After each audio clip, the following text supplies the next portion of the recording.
मुल्तान की विकेट बल्लेबाजों के लिए कड़ा इम्तिहान बन गई। वेस्ट इंडीज के बाद पाकिस्तानी बैटर्स भी मुश्किलात का शिकार। पहले इनिंग्स में पाकिस्तान ने 4 विकेट पर 70 रन बना लिए। 93 रन का खसारा बाकी। कामरान गुलाम 16, शान मसूद 15, मोहम्मद हुरैरा 9, बाबर आजम 1 रन बनाकर आउट। रोच और मोती की 2-2 विकेटें। पहले इनिंग्स में कौमी स्पिनर्स का जादू एक बार फिर चल गया। वेस्ट इंडीज की पूरी टीम 163 रन पर पवेलियन लौट गई। मोती 55 रन बनाकर नमाया रहे। मोती और वारकन ने आखिरी विकेट पर 68 रन की पार्टनरशिप कायम की। जमल वारकन 36 रन बनाकर आउट रहे। केमारविच 25, कियोन हॉच 21, ग्रैग ग्रेथवर्ड 9, Mikyle Louis 4, Justin Greaves 1 run बनाकर आउट। एलेक ईटन्स, अमीर जैंगो, केवन एमलैच और क्यून सेंकलर खाता भी न खोल पाए। नुमान अली के हैट्रिक के साथ 6 शिकार, साजिद खान 2, काशिफ अली और अबरार अहमद की 1-1 विकेट। पाकिस्तान की तरफ से काशिफ अली का test debut.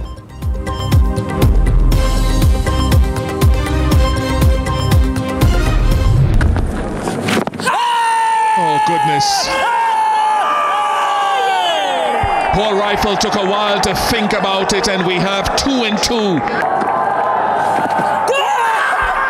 It is a hat-trick for Numan Ali.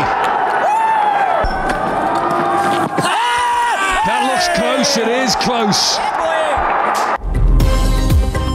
Numan Ali की घूमती गेंदों के सामने वेस्ट इंडीज बैटर बेबस। नुमान अली पाकिस्तान की तरफ से टेस्ट हैट्रिक करने वाले पहले स्पिनर बन गए। मेहमान टीम को अपने इनिंग्स का 11वां ओवर बहुत महंगा पड़ा। नुमान अली कहर बनकर वेस्ट इंडीज बैटर्स पर टूट पड़े। पहली गेंद पर जस्टिन ग्रियूस को पवेलियन वापस भेजा। अगली ही गेंद पर ट्यून एमलाच को वापसी की राह दिखाई। नुमान ने तीसरी गेंद पर क्यून सेंकलर का शिकार करके अपनी हैट्रिक मुकम्मल की।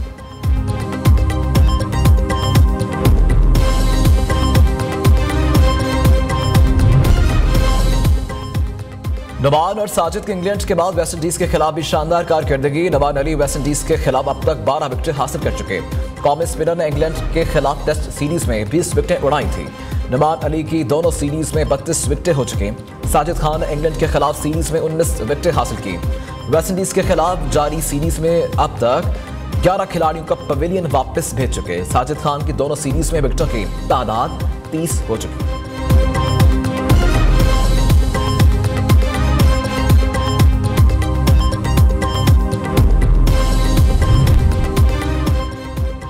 गजा जंगबंदी माहिदे के तहत मकबूलियों की रिहाई का दूसरा मरहला। हमास ने इजराइल के मजीद 4 यरगमानी खवातीन को रिहा कर दिया। चारों खवातीन इजरायली फौज हैं और हमास का कहना है कि इजरायली जेलों से 200 फलस्तीनी यरगमानियों को रिहा किया जाए।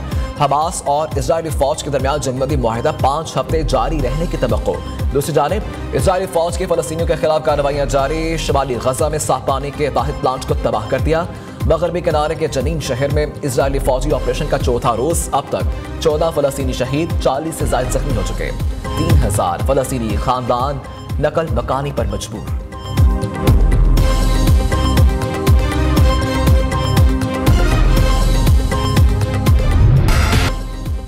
तहरीक इंसाफ ने 26वीं आईनी तरमीम सुप्रीम कोर्ट में चैलेंज कर दी। पार्लियामेंट आइन के बुनियादी खदोखाल को तब्दील नहीं कर सकती। अदलिया की आज़ादी के खिलाफ कोई तरमीम नहीं की जा सकती।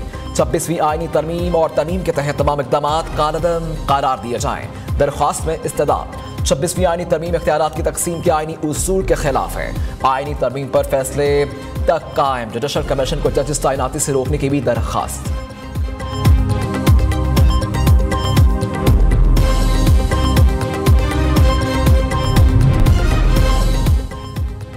सुप्रीम कोर्ट के एडिशनल रजिस्ट्रार के खिलाफ तौहीन अदालत केस। जस्टिस मंसूर अली शाह का इंटर कोर्ट अपील के बेंच पर एतराज।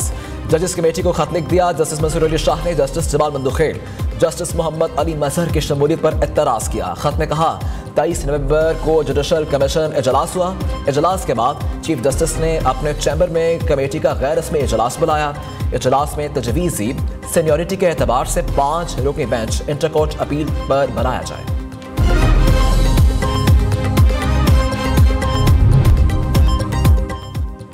कुरम में क़याम अमन का मिशन। दोनों मुतहारिब कबाइल के दरमियान जिरगा आज कोहाट में होगा। जिरगे में बंकर्स की मिसमारी, असलहे की हवालगी पर गौर होगा। टल पारा चनार रोड को मुस्तकिल तौर पर खोलने और हालिया कशीदगी के दौरान नुकसानात के अजाले का भी जायजा लिया जाएगा।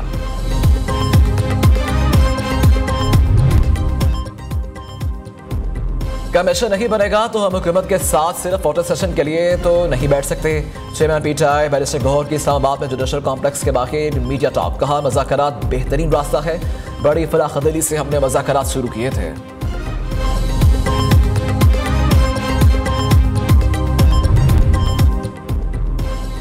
बानी पीटीआई को सजा पर खैबर पख्तूनख्वा से भी कोई नहीं निकला। इनकी गलत फहमी दूर नहीं हुई तो कोई और एडवेंचर करके देख लें।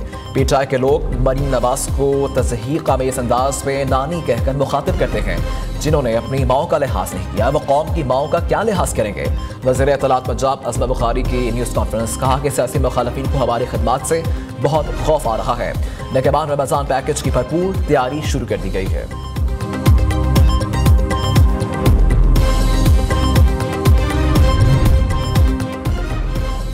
आइन बनाना और कानून साजी करना पार्लियामेंट की जिम्मेदारी है। आइन पाकिस्तान के मुताबिक पार्लियामेंट सबसे सुप्रीम अदारा है। वज़ीर इत्तलात सिंध शर्जील मेमन का कहना है कि सदर आसिफ अली जरदारी ने सदारती इख्तियारात में तख्फीफ की और पार्लियामेंट और जमहूरियत को मुस्तहकम किया।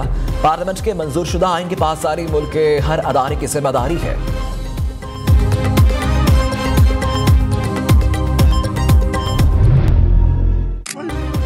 दहशतगर्द तंजीमों PLA और BLF के वहशियाना हमलों का एक और वहशियाना रुख सामने आ गया। 9 नवंबर 2024 को कोयटा हमले में शहीद होने वाले 2 शहीदों के भाइयों की आहो बेकार और दिल दहला देने वाले हकायक मंजर-ए-आम पर आ गए। 29 सितंबर 2023 को मस्तूक धमाके में 50 से ज्यादा अफराद शहीद हुए। शहीद होने वाली कमसर बच्ची का वालिद आज भी बच्ची की तस्वीर लिए गम से निढाल। हमलों की जिम्मेदारी खुद BLA ने कबूल की। गुज़िश्ता बरस भी BLA और BLF के दहशतगर्दों ने 35 मासूम बलोचों को शहीद किया।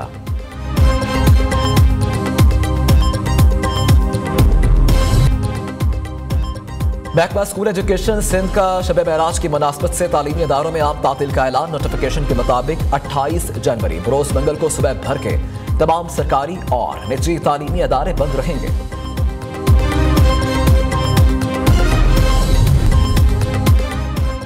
मुल्क के बलाई इलाकों में शदीद सर्दी के डेरे। कई मुकामात पर दर्जा हरारत नुक्ता अंजुमात से भी गिर गया। लिया -13, स्टोर -11 दर्जा हरारत के साथ सबसे ठंडे इलाके। सकर्दू -8, कल्लात -7, श्रीनगर हुंजा -5, कोयटा में पारा -4 तक गिर गया। रावलाकोट गिलगित -2, मुजफ्फराबाद में दर्जा हरारत 3 रिकॉर्ड।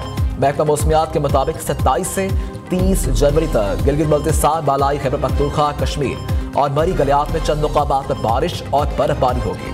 शुमाली मशरकी पंजाब और खिता पोटोहार में भी चंद मुकामात पर हल्की बारिश का इम्कान है।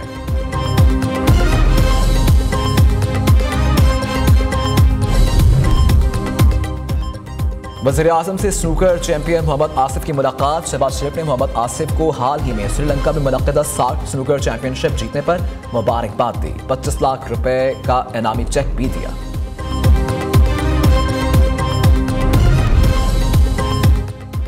PCB ने सामुल की वनडे सीरीज का शेड्यूल जारी कर दिया। नई शक्ल के साथ क़ज़ाफ़ी स्टेडियम पाकिस्तान, न्यूजीलैंड और जनूबी अफ्रीका के दरमियान मैचेस की मेजबानी करेगा। अपग्रेडेशन बैंक स्टेडियम में पाकिस्तान और जनूबी अफ्रीका के मैच के अलावा फाइनल भी खेला जाएगा। पहला मैच 8 फरवरी को पाकिस्तान और न्यूजीलैंड के दरमियान क़ज़ाफ़ी स्टेडियम लाहौर में खेला जाएगा। 10 फरवरी को न्यूजीलैंड और जनूबी अफ्रीका के दरमियान दूसरे मैचेस का मेजबान भी क़ज़ाफ़ी स्टेडियम होगा।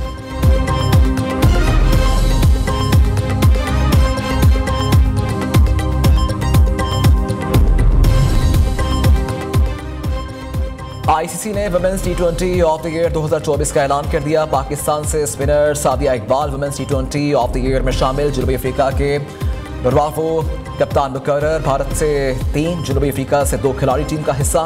Sri Lanka, West Indies, England, Australia, Ireland से एक खिलाड़ी स्क्वाड में शामिल।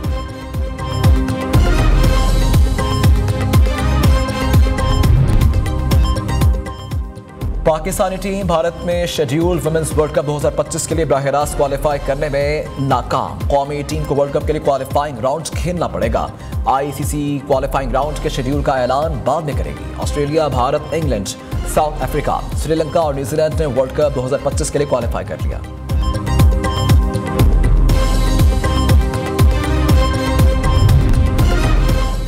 इस्लामाबाद में 26 जनवरी 2025 को मैराथन रेस का इनेकाद। पाकिस्तान की सबसे बड़ी मैराथन में मुल्क के साथ दुनिया भर से दौड़ने वाले अफराद हिस्सा लेंगे। मैराथन में मुल्क भर से 3000 से ज्यादा रनर्स की शिरकत मुतवक्किल है।